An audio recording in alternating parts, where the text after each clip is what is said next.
I will never, ever have the words to describe the loss that I feel in my heart.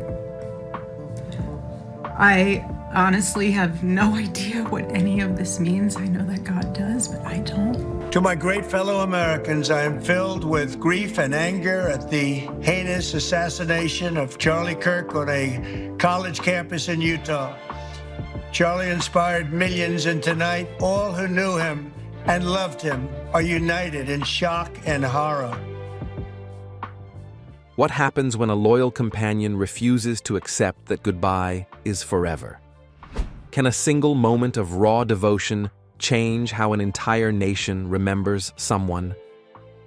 The answer came on September 16th, 2025, during one of the most heart-wrenching funerals America had ever witnessed.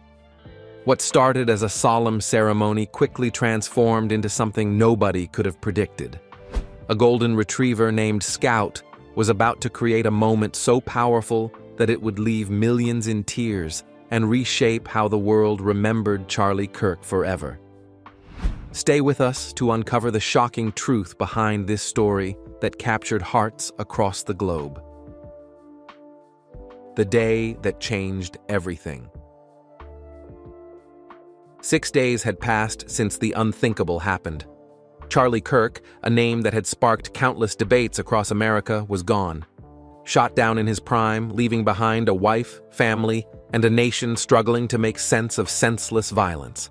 More now on that breaking news out of the US, where conservative commentator Charlie Kirk has been shot and killed while speaking at a university in Utah. Now, Phoenix, Arizona became the center of the world's attention as people from every corner of the country gathered to say their final goodbye. The desert heat felt different that morning. Heavy, oppressive, as if the very air understood the weight of what was about to unfold. Outside the cathedral, hundreds of mourners lined the streets like a river of grief flowing through Phoenix. Some clutched homemade signs with heartfelt messages. Others held flags that drooped in the still air like symbols of a nation's broken spirit. Many stood in complete silence, their faces etched with disbelief, struggling to accept that someone so young, so full of life, was really gone forever. The crowd stretched for blocks in every direction. Families had driven hundreds of miles to be there. College students who had followed Kirk's career stood shoulder to shoulder with elderly couples who had never agreed with his politics but respected his passion. Veterans in worn uniforms saluted as the hearse passed. Children held their parents' hands, sensing the gravity of the moment, even if they couldn't fully understand it. Inside the sacred walls, the atmosphere was suffocating with grief. The cathedral that had witnessed countless celebrations and sorrows seemed to absorb the collective pain of everyone present. Every wooden pew was filled to capacity, with more people standing along the walls and in the balconies above. The silence was so complete that you could hear the soft rustle of tissue paper as mourners dabbed at their eyes. Sunlight filtered through ancient stained glass windows, casting colorful shadows across the flag-draped casket positioned at the altar. The red, white, and blue fabric looked impossibly bright against the dark wood, a reminder of the country Charlie had loved and served in his own controversial way. Flowers surrounded the casket in a sea of white lilies and red roses, their sweet fragrance mixing with the lingering scent of incense. Erica Kirk sat motionless in the front row, her face drained of all color. She wore a simple black dress, the same one she had worn to their wedding rehearsal dinner just 3 years earlier. The irony wasn't lost on her. Her trembling hands held a crumpled piece of paper, a letter she had written, but would never find the strength to read aloud. It contained all the things she wished she had said more often, all the dreams they would never share, all the love that now had nowhere to go. Around her, the most powerful people in the state filled the pews. Senators who had battled with Charlie in committee hearings, governors who had publicly disagreed with his positions, congressmen who had found themselves on opposite sides of every major issue. But in that sacred space, none of their authority mattered. Death had stripped away all pretense, leaving only raw human emotion. Political enemies sat side by side, united in their recognition of loss, their shared humanity more important than their ideological differences. The service proceeded with careful dignity. Hymns echoed off the cathedral walls, eulogies painted pictures of a complicated but passionate man, and prayers were offered for healing in a divided nation. Everything was going according to plan, everything was under control, until it wasn't.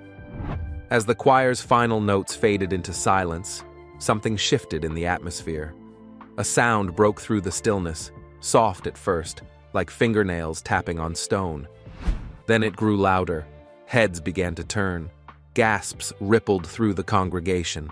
The massive wooden doors at the back of the cathedral creaked open with an ominous groan. The arrival that stopped time. There, framed in the doorway like a vision, stood Scout, Charlie Kirk's golden retriever, the four-legged companion who had been his shadow for years. The dog had been deliberately kept away from the service, locked safely at home by well-meaning friends who thought it would be too traumatic for him to attend. Nobody knew how he had escaped. Nobody understood how he had found his way to the cathedral.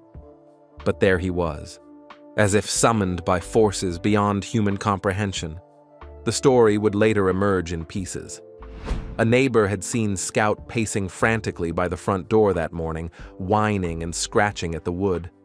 The dog had somehow managed to unlock the latch, something he had never done before.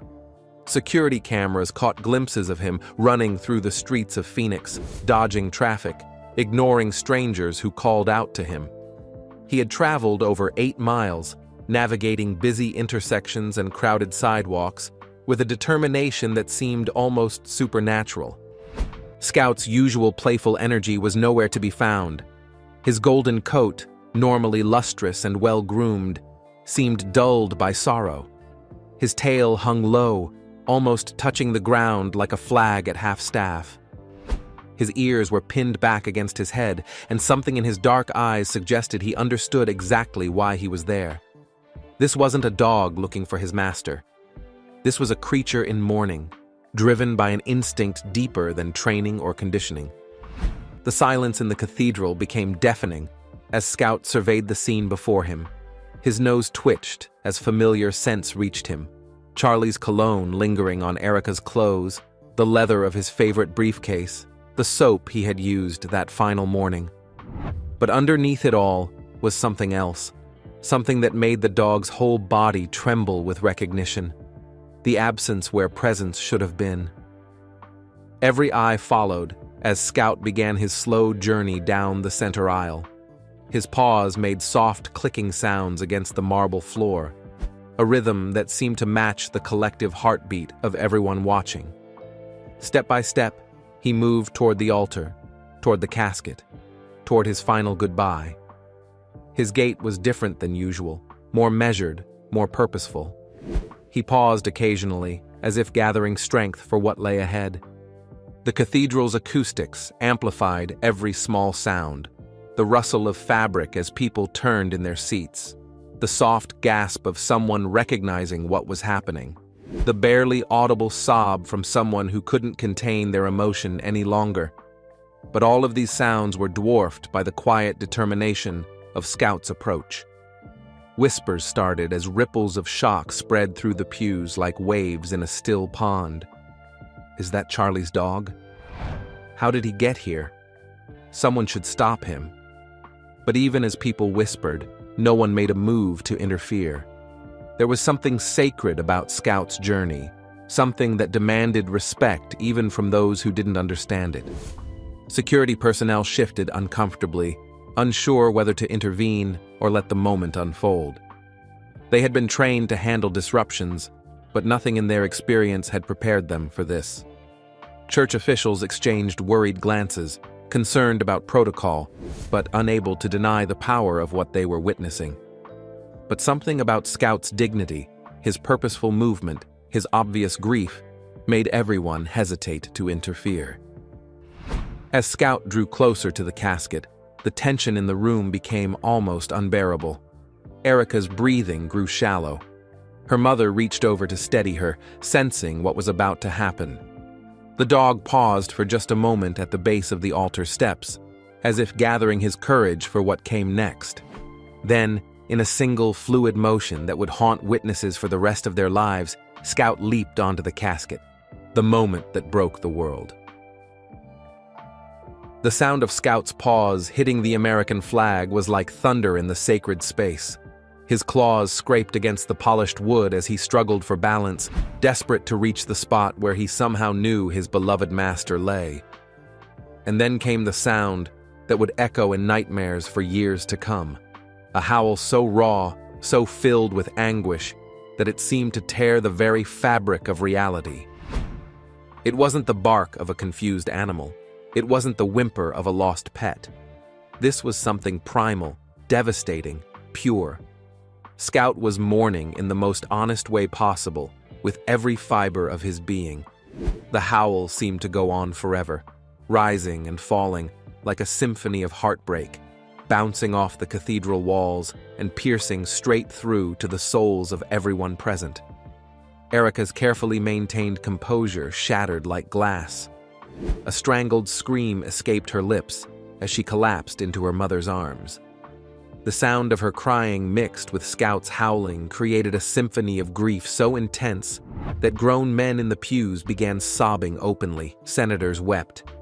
Governors covered their faces. The most powerful people in the state were reduced to broken humans, overwhelmed by the raw emotion of the moment.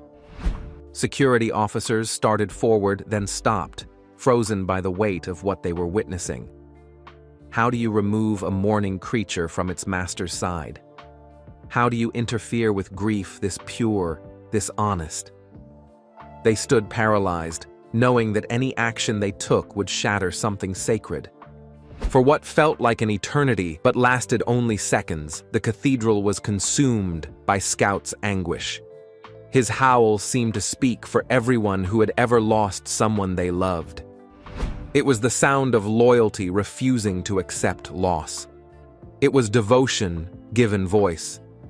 It was love in its most heartbreaking form. Then, as suddenly as it had begun, the howling stopped. Scout lowered himself across the length of the casket, his body draped over the flag like a living blanket. His head came to rest directly over the spot where Charlie's heart had once beaten. And there he stayed, absolutely still, absolutely determined, absolutely heartbroken. The ripple effect that changed history. The funeral was no longer a ceremony. It had become something else entirely, a moment of truth so powerful that it transcended politics, religion, and ideology. In that instant, Charlie Kirk was no longer a controversial figure or a political lightning rod. He was simply a man who had been loved so completely by his loyal companion that even death couldn't break that bond. Erica's whispered words, barely audible through her tears, somehow reached every corner of the cathedral. He knows. Scout knows. Those simple words carried the weight of profound loss and unshakable love. They spoke to the mystery of the connection between humans and their animal companions. They acknowledged what everyone in that room was feeling but couldn't express. Outside the cathedral walls, news crews scrambled to capture what was happening. But no camera could truly convey the magnitude of the moment. No microphone could pick up the subtle sounds of hearts breaking. No words could describe the way grief had transformed a funeral into something approaching the sacred. Within minutes, blurry cell phone footage was racing across social media platforms. The image of Scout draped across his master's casket spread like wildfire. Hashtags exploded across Twitter, Instagram, and Facebook. The story jumped from local news to national headlines to international coverage in record time. But this wasn't just viral content. This was something that touched the deepest parts of human nature. Comment sections filled with personal stories of beloved pets, of loss, of loyalty that transcends understanding. People shared photos of their own dogs, their own moments of connection with animals who loved them unconditionally. Political commentators struggled to find the right words. How do you analyze a moment that cuts through all the noise of partisan division? How do you spin genuine emotion? For once, the talking heads on television seemed genuinely moved, genuinely at a loss, genuinely human. The moment had shattered the careful boundaries that usually contain public grief. This wasn't a staged photo opportunity or a calculated political statement. This was real emotion, raw and unfiltered, playing out in front of the entire world. And people recognized that authenticity instantly. The global response that united hearts. As the hours passed, the story continued to grow. European newspapers featured Scout's image on their front pages, not because their readers cared about American politics, but because the scene spoke to something universal. In London, journalists compared it to stories of dogs waiting at railway stations for soldiers who never returned from war. In Tokyo, commentators wrote about the sacred nature of loyalty between humans and animals. The image crossed cultural boundaries, language barriers, and political divisions. In countries where Charlie Kirk's name meant nothing, people were moved to tears by the sight of a dog's unwavering devotion. It proved that some emotions need no translation, some bonds need no explanation. Back in America, the cultural impact was immediate and profound. Parents showed the footage to their children, using it as a lesson about loyalty, love, and loss. Teachers incorporated the story into discussions about empathy and the relationships between humans and animals. Therapists found themselves talking about Scout in sessions, using his example to help people process their own experiences with grief. Artists responded with an urgency that spoke to the moment's power. Painters began creating portraits of Scout on the casket. Musicians wrote songs inspired by the scene. Poets crafted verses about loyalty that survives death. The image became a cultural touchstone, a reference point for discussions about what it means to love without condition. Religious leaders across faiths found themselves addressing the moment in their sermons. Some spoke of divine providence, suggesting that Scout's appearance was part of a greater plan.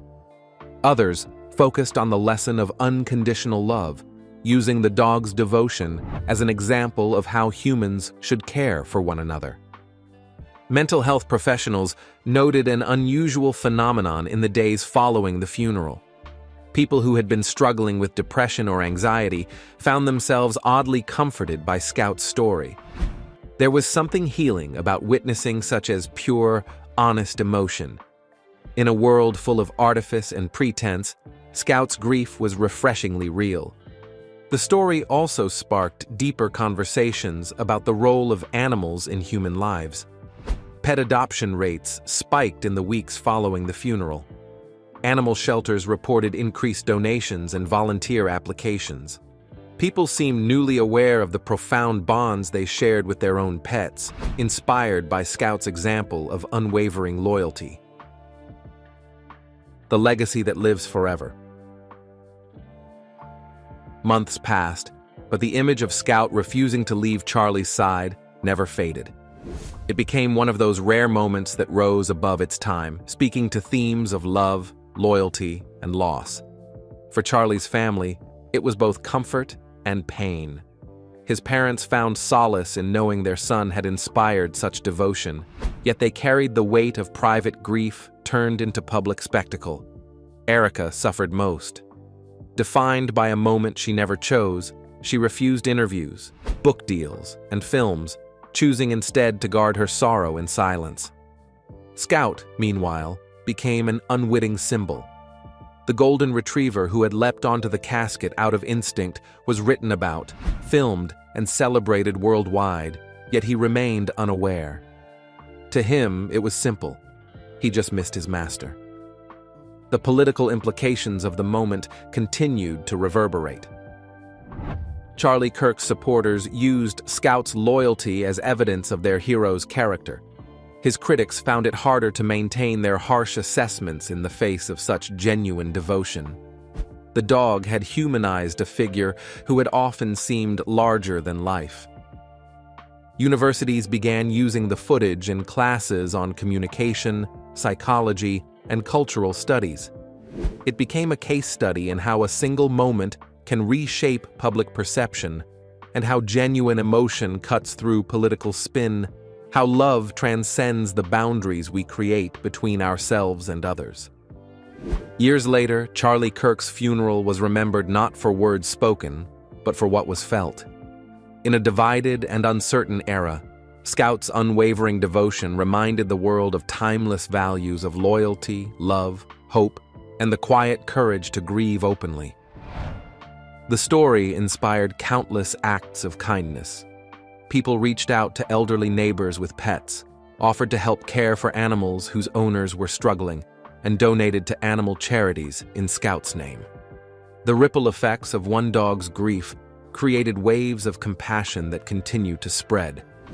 In the end, Charlie Kirk's funeral became legendary, not for the eulogies spoken or the dignitaries present, but for a moment of pure, unscripted emotion that cuts straight to the heart of what it means to be human. Scout's leap onto that casket, his refusal to leave his master's side, his honest expression of grief, these became the defining images of loss, loyalty, and love in the modern age. Scout did what no politician could. He united people through pure, genuine feeling. In a world doubtful of true emotion, his devotion proved that even in our darkest moments, love still finds a way to shine. If this incredible story of loyalty and loss touched your heart the way it touched millions around the world, make sure to hit that like button and subscribe for more amazing true stories that remind us of the power of love, devotion, and the unbreakable bonds that connect us all.